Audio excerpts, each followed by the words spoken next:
Veremos qué sucedió con los restos de Voltaire. Hablaremos de Voltaire, ¿no?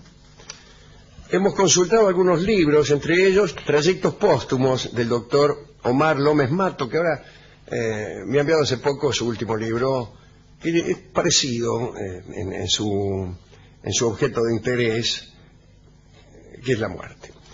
El doctor Omar López Mato, y casualmente ha escrito sobre la muerte 2 libros. Estaba pensando, y por eso la torpeza del discurso, en un verso citado por ahí, a ver si me lo acuerdo. Era un verso para descalificar a un cirujano. Estoy pensando quién es el autor, pero no importa. El cirujano se llamaba Mata, el doctor Mata. Y el verso decía esto: vive en esta vecindad un cirujano poeta, que al pie de cada receta pone Mata. Y es verdad.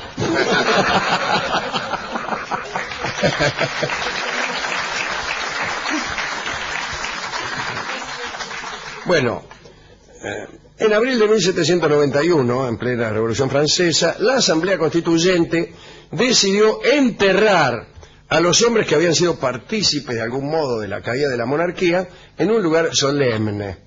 Para eso se eligió como panteón oficial la iglesia de Santa Genoveva, que por otra parte me parece recordar que es la patrona de París.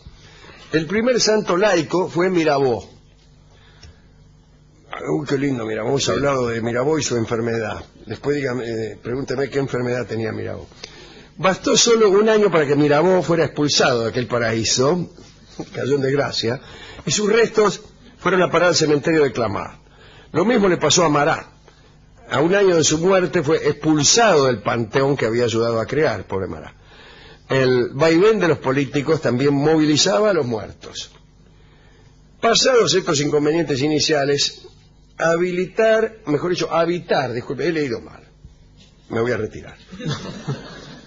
Habitar el panteón fue el mayor honor con que el pueblo festejaba a sus ilustres finados. Hasta el panteón llegaron Rousseau, pero después Víctor Hugo, pero Jean Jaurès, Voltaire, bueno. Pero la llegada de Voltaire al panteón fue escandalosa. Después de su peregrinar por cárceles y exilios, el prestigio de Voltaire parecía que crecía cuanto más se lo prohibía.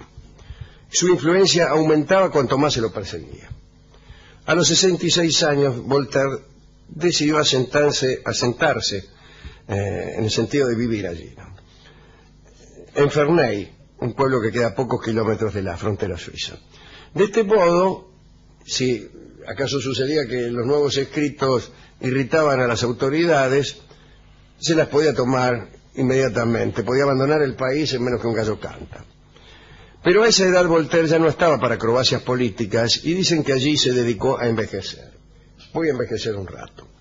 Voltaire era enemigo no solo de la monarquía, sino también de la Iglesia. Tenía incluso un cuidado para no ofender, que era ofensivo. Eludía el insulto de un modo tal que resultaba todavía más irritante que el insulto mismo. Sobre todo porque no había manera de hacer caer sobre él el peso de la ley.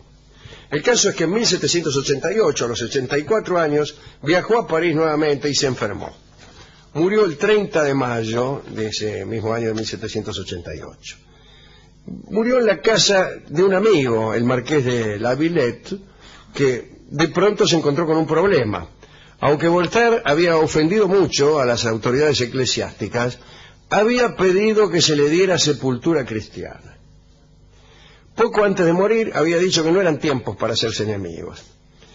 El problema era que el marqués de La Villette no sabía cómo cumplir con los últimos deseos de su amigo, porque aunque no había sido excomulgado, el obispo de París había comunicado que no permitiría el entierro de Voltaire en Campos Santos.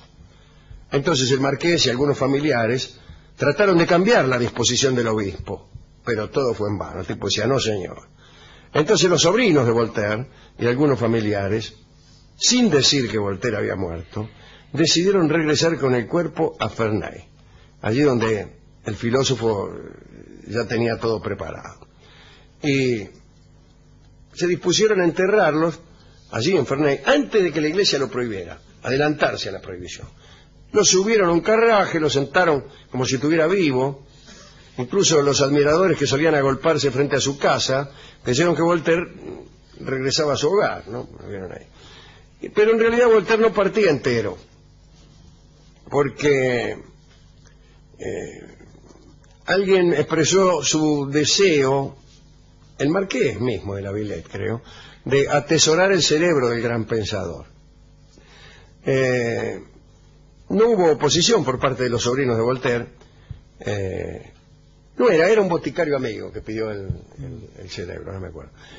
Pero cuando oyó que alguien se había quedado con el cerebro, el dueño de la casa donde murió Voltaire, el marqués de la Villette, reclamó el corazón. Dice, después todo yo era su amigo. Y los sobrinos también se lo dieron. Es decir, que Voltaire venía en el coche, pasando por vivo, pero le faltaban el corazón y el cerebro. El caso es que a último momento tuvieron que cambiar el recorrido y el coche cambió de recorrido y no fue a Ferney sino a Cirey, donde un abad amigo tenía jurisdicción. Y allí Voltaire fue sepultado secretamente y por la noche en la iglesia del lugar. Muy bien, ya se habían rezado como 6 misas por su alma cuando llegó de París la orden de prohibir el entierro.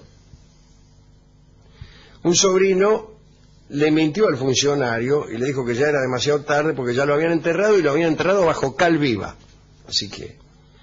Y el obispo de París se conformó entonces con prohibir misas, que no le hicieran misas, ni rezaran, ni hubiera ningún monumento en memoria del impío pensador.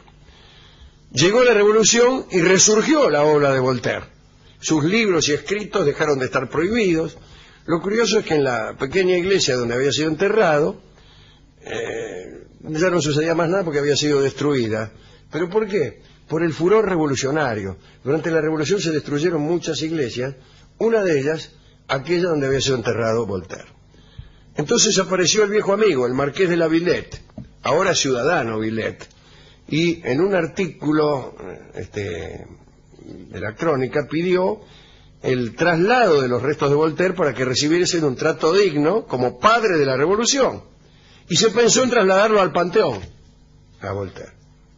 Ahora bien, no todos compartían ese criterio, porque apareció otra comuna, la comuna de Robelieu, que reclamaba el cuerpo para su propia colectividad. Así que en mayo de 1791, representantes de todas las ciudades que lo reclamaban se reunieron para disputarse los restos de Voltaire. El asunto se puso violento, porque llegaron de París incluso los de la Asamblea Constituyente para participar en esa disputa. Y dijeron que los restos de Voltaire pertenecían al Estado. Los habitantes de Troyes también quisieron lo suyo, pero viendo que que Voltaire se volvía, que no iba a quedarse ahí, pidieron algo aunque sea, alguna parte de su cuerpo. El cráneo pidieron. Y los de Ferney, que estaban ahí, pidieron el brazo izquierdo.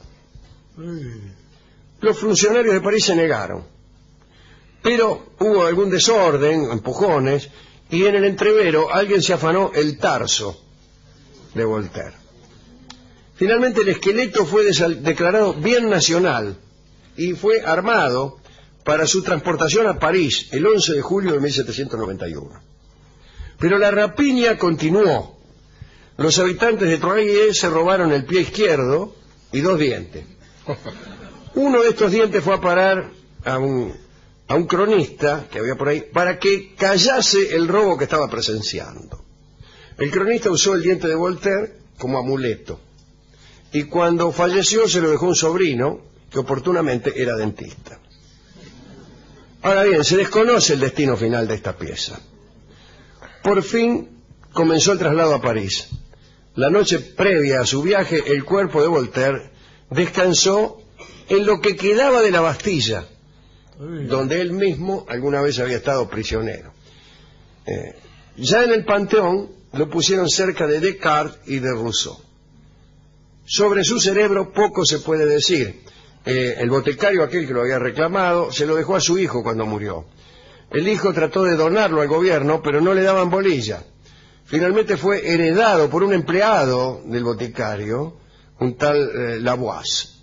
Al morir, sus bienes fueron rematados, pero el cerebro nunca lo encontraron. Las aventuras póstumas del corazón fueron diferentes. El marqués de La Villette había comprado la propiedad de Voltaire en Ferney y la convirtió en un centro de adoración de su amigo. Colocó el corazón sobre una columna en el dormitorio que había ocupado alguna vez Voltaire. Pero el marqués de La Villette se empobreció y tuvo que alquilar la propiedad, con corazón y todo, a un inglés. Entonces La Villette decidió llevarse el corazón a su casa en París. Cuando murió, su esposa conservó el corazón. Finalmente pasó a los hijos de La Villette, que lo donaron a un obispado. Escandalizado por este escándalo, el obispo decidió cederlo a la nación.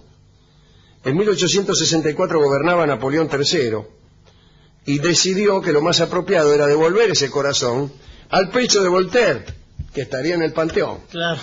Fueron al Panteón donde estaba el esqueleto de Voltaire. Cuando fueron a buscar sus restos, descubrieron consternados que no estaban. Y también faltaba Rousseau. Indignación general, investigación policial. Y se descubrió esto. Cuando cayó Napoleón Bonaparte, Napoleón I, 50 años antes, un grupo de fanáticos monárquicos decidió limpiar el Panteón de los restos de los impíos. Y los huesos de Rousseau y Voltaire fueron reducidos y quemados con cal viva, y nadie sabe dónde están. Y nadie sabe dónde están. Entonces Napoleón III instaló el corazón de Voltaire en la Biblioteca Nacional. Allí se extravió entre cajas y biblioratos. Recién en 1924 lo depositaron al pie de la estatua de Voltaire y de allí no volvió a moverse. Qué historia, ¿eh? ¿Qué historia? ¿Te gustó esta historia? Impresionante. Impresionante, Sí. impresionante. El Panteón está hoy, un edificio muy lindo, al cabo de la calle Gay-Lussac, se llama esa la calle. Y nunca fui. Uno de los pocos lugares de París donde no entré, no entré. Pero conozco el lugar, he pasado por la puerta y eso. Hemos ido a la discoteca, decimos, miren, estamos hablando sobre los lugares donde lo enterraron o lo quisieron enterrar a Voltaire. Cruz de Palo, es el tipo, que es un tango, sí, es un tango de Sepultura, evidentemente. Claro. Es un tango de Sepultura. Y escucharemos a Nelly Omar, que cumplió años ayer, interpretando este tango compuesto en homenaje a los restos de Voltaire. Cruz de Palo, adelante.